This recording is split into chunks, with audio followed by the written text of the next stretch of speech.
In this easy to do wet on wet landscape tutorial, I'm going to show you in less than 10 minutes how to paint this awesome landscape featuring a beautiful smoky sky, a healthy tobacco colored pine tree, some distant birds, and if you're up for a challenge, some beautiful shiny rays of light. This is perfect for any brand new wet on wet painter looking to build their skills. Here we go. Oh, real quick before we begin, all the materials, painting supplies, and brushes and colors are listed down in the video description below. And hey, by the way, those links help me out, so thank you very much. Let's start off with something a little different and add a background element. I'm gonna take an acrylic 1-inch brush and dip it into some light gray gesso, very light here. And in the bottom left-hand corner, I'm just gonna tap in and block in some basic shapes. Now these can be the tops of some bushes, maybe a very distant mountain, or what I would recommend, make it look like it's the top of some trees in the distance here. Now that our light gray gesso has dried, we can prep our canvas for oil paint. And for that, we're gonna put a nice thin application coat of liquid white across our entire canvas. With a clean and dry 1-inch brush, we can start scratching in some color with cadmium yellow. Just go back and forth and keep the paintbrush kind of horizontal to your horizon line and scratch the color back and forth. Keep your brightest yellow near your horizon spot and let it slowly fade up and or down, or do both. It's really up to you. With your template yellow color established, we can now blend it in with a clean and dry 2-inch brush. Make sure to do some long cross strokes here to really get that color to spread out against our canvas. With that dirty 1-inch brush that has some cadmium yellow in it, now mix it in with a little bit of Alizarin Crimson and get a nice starburst orange color that's going to mix directly on your brush. Take that and scratch in right around and above and below your yellow color that you just scratched in the prior step. When you're using this orange color, it's okay to push a little harder and softer in spots to get some saturated vivid spots and some softer peachy colors. Now let's go ahead and add a little bit of a firecracker of color by adding pure Alizarin Crimson. Just add some strong cut strokes in here wherever you think there would be a little bit of red pushing through in the sky. Now from here, all you have to do is take a clean and dry 2-inch brush and slowly start blending it all together to get the colors and saturation and strokes that you want happening in your sky. Now that we have our template of color in, we can add a golden amber yellow glow to our atmosphere. And for that, we're gonna use a clean and dry 1-inch brush loaded up with a good amount of cadmium yellow. We're gonna use the same approach of scratching in our color, and we're gonna go on the outside edge of that pale yellow color and on the inside / outside edge of our starburst orange. Yes, it's entirely fine if you go over other colors here. With a clean and dry 2-inch brush, you can now blend this golden glow into our sky. To get that smoky tobacco sky vibe that we're going for, we are going to use a clean and dry fan brush loaded up with Dyke Brown and slowly start to scratch in color little by little. Keep that paintbrush nice and horizontal and try your best to scratch in color from left to right so that way it looks like it's moving in our sky from one side to the next. You only need to add a little bit of color to start because you can always go back and add a little bit more to darken up certain areas. Make sure to also add this Dyke Brown color in our bottom left-hand corner as well. Now blend this all together with a clean and dry 2-inch brush. From here, you know what? We're just gonna repeat the same step just to enhance that smoky color in our sky. If I can make a suggestion, add a little more brown in the top left and bottom left corner to create a little bit of a vignette look, then blend it one more time all together with a clean and dry 2-inch brush. Now this next step is a little hard to see on camera, sorry that my hands are blocking it, but you're gonna take a flat brush and run it through some titanium white with the littlest drop of cad yellow in it. This way you have an off-white. You're gonna push it up against the canvas so the bristles bloom out and slowly twist it, which will create a circle for you. Then pull the paintbrush away. Once you've done this, you can clean that same paintbrush because we don't want to contaminate our paintbrush, reload it with that same paint, go back in the same position that we did, and do one more circle pass over the top of the circle we just made to make sure that we have a complete circle that represents our sun. Now take a clean and dry 2-inch brush and lightly go over your sun with some soft cross strokes. Doing this, we'll push it back a little bit, but also add a light haze on top of our light source for our beautiful smoky sky. Now repeat the steps one more time. Take that flat brush, load it up with that off-white paint, and push the bristles so they bloom out and create a nice circle again. This will give us a more defined edge around that haziness. Then go over it lightly with a clean and dry 2-inch brush to anchor it into our sky. Now we can push back our sun a little bit by taking a clean and dry fan brush with some of that golden cadmium yellow and just push and stipple in a little bit of light or cloud sources right in front of it that dissipate into our smoky sky. You know, I think this is going to add a lot of character in our sky, so let's go ahead and do the same thing with our starburst orange-red color as well. Now, don't forget to lightly blend these in with a clean and dry 2-inch brush. Hey, Wild cutting in here really quick, and if you're enjoying these type of painting tutorials and you want to see more, you got to do me a huge favor. Go down below, hit that subscribe button, and don't forget to leave me a like and a comment on what type of tutorials you want to see. And if you want to go above and beyond, don't forget to follow me on Instagram. Now, back to the video. Now we get to move on to our big smoky pine tree. For this, we will use a large clean and dry fan brush. Take it through a mixture of Dyke Brown mixed in with a little bit of Alizarin Crimson.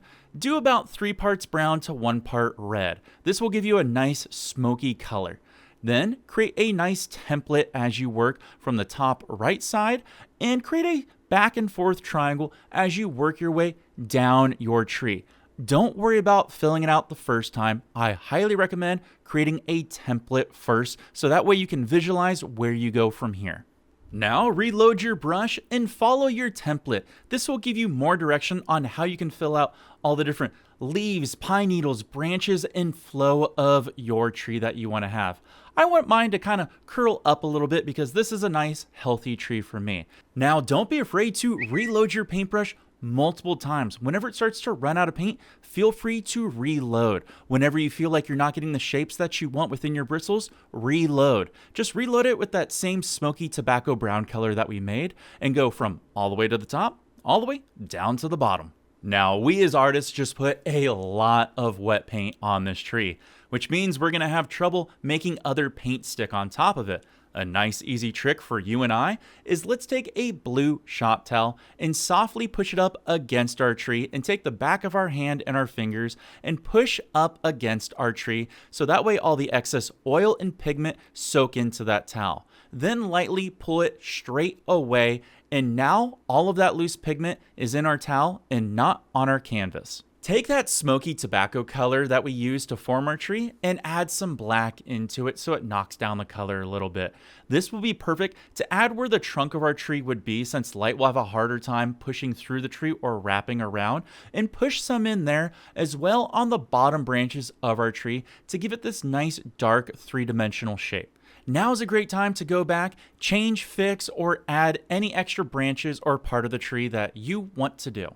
You know, the seasons are changing where I'm at, and since we have a little bit of extra time, let's add some more details into our pine tree. I want to give off the illusion of something that looks like pine cones, or the tree is budding, or whatever you call this. I don't know, I'm not a tree arborist.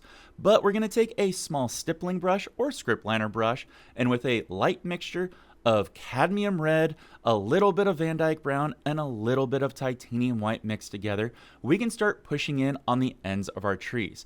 Put your strongest concentration of color near the tips of the branches, and as you start to lose that color or it mixes underneath, start pulling it towards the trunk. This way, again, it looks like the light is wrapping around or having a harder time coming through the tree. Now it's completely up to you on how many of these extra little details you want to add, so you know what? Have some fun with it. To help you and I with those added extra details, let's dissipate them in and soften and have a little more control by tapping them in and feathering them in with a clean and dry fan brush. Work back and forth from the branches that you created and follow the same template design and fade in as you get closer to the trunk and have lighter taps so there's more detail near the ends of the branches. Keep working this back and forth till you get the details and flow that you want. With the smallest and thinnest brush you have, or a script liner brush, we can start dropping in some distant birds that are coming over the horizon line there. Now for this, you want to make sure you use a very loose black paint, something that flows very well. Either use liquid black or mix your own, and start throwing in some different intervals of flattened out V's or high V's or anything in between. The flatter out the V, the more it looks like the bird is kind of gliding, and the higher the V, the more it looks like it's going to be flapping through the sky.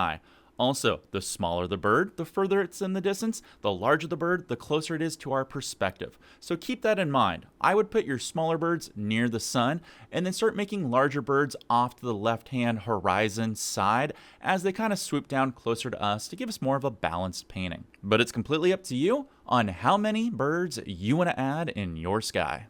Now you can stop here and you'll have one awesome basic painting that you did in under 10 minutes, which is great practice for you if you're starting out with wet on wet. But you know what? That's not good enough for me. I want to add some extra details, and if you want to stick around, I'm going to show you how to put in some awesome godlight coming through. I'm going to remove the painter's tape here and let this sit outside in my garage where it's warm for about 24 to 72 hours to let it get tackied up or fully dry. Now with a dry surface and some basic strips of thin painter's tape, we can make a nice triangle shape from our sun out to the end of our canvas. On the space in between, I'm going to add a little bit of sun-thickened poppy oil, which is a clear medium. The reason I put this down is because whatever color I put on top of it is going to mix beautifully together, giving it a beautiful gloss shine when it's all dry, adding this little fun sun effect at the end. With a flat or filbert brush and a mixture of titanium white with the littlest drop of cadmium yellow in it to get this honeysuckle color that we want, start scratching in color from the top of our triangle out to the bottom side of our triangle. Make sure you have the strongest concentration of color near our sun and let it slowly fade out on the bottom side of our triangle. You can add strong streaks or soft streaks, it's completely up to you to get the different type of sun flare effect that you want. Now lightly blend this all in with a clean and dry 1-inch brush. Pull again from the top of the triangle down to the base of the triangle. Now carefully remove your painter's tape, and again with a clean and dry 1-inch brush, you can go over your god light. This will help soften up those edges and dissipate that color more into the landscape, creating a beautiful line of light that's shining through your landscape, creating this awesome lens and sun flare. Now all you have to do is just repeat these steps. Lay down your painter's tape in a nice beam of light triangle shape, then take some liquid clear medium, for me it's that sun-thickened poppy oil, then add your sunlight color on top of it, strongest concentration at the top of the triangle, and then let it fade down and out near the bottom of our canvas. Now you will notice that I go beyond the actual landscape into the base of the canvas board itself. You know, sometimes I like to experiment and I wanted to do something a little different and go beyond the borders of my landscape just to see how it would be or maybe make something different. Always feel free to create something new and different and experiment, but if you want yours to stop where your landscape is, hey, just lay down another layer of painter's tape there. Now, when you put in these godlight rays, solar flares, lens flares, whatever you want to call them, they always look best when they're grouped in odd numbers. So try to aim for 3 or 5. For me, I'm going to have 5. I want some coming through the left side of my canvas, one peeking through my tree just to give it a little bit more detail and to give reason to why all those different little buddings and pine cones might be illuminated. And for some reason, I feel like I want to shoot one up into the sky because, you know, it's my painting. I do what I want. You know, for playing around on an old junky canvas board, this is a fun beginner tutorial to do. It shows you how to blend colors for a nice smoky sky, how to work on a healthy pine tree with some added small details in there. It gets you to start on beginner birds, which can be very tough unless you have a maul stick. And it shows you how to do these awesome rays of light. And you can even have this awesome shiny effect, which I'll try my best to show right here on camera. This is a fun one, and if you're looking for more beginner tutorials, you know, you can check the videos over to my side. But you know what? I'm seeing so many people start to do extremely well with my videos that I think it's time I move on to intermediate tutorials to help you go to the next level. And if that's something you want to see, go down below and smash that subscribe button. I'll see you all in the next video. Thank you so much for watching. Take care, and of course, peace.